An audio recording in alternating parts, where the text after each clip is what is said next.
The first option for building entry is with a key fob. Simply hold your key fob up to the panel to unlock the door.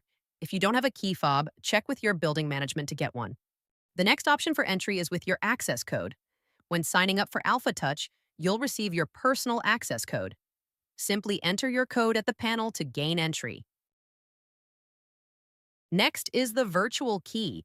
You can use your personal virtual key by selecting Virtual Key on the entry panel, then holding your virtual key code up to the camera on the entry panel to scan. You can find your virtual key in the AlphaTouch app. The AlphaTouch app also offers an option to open the door. Open the AlphaTouch app on your smart device and swipe right where it says Open Front Door to unlock the entrance. Another option is facial recognition.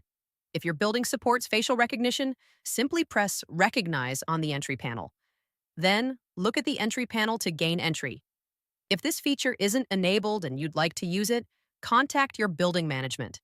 With these options, accessing your building is quick and secure. If you have any issues, please reach out to your building management for assistance.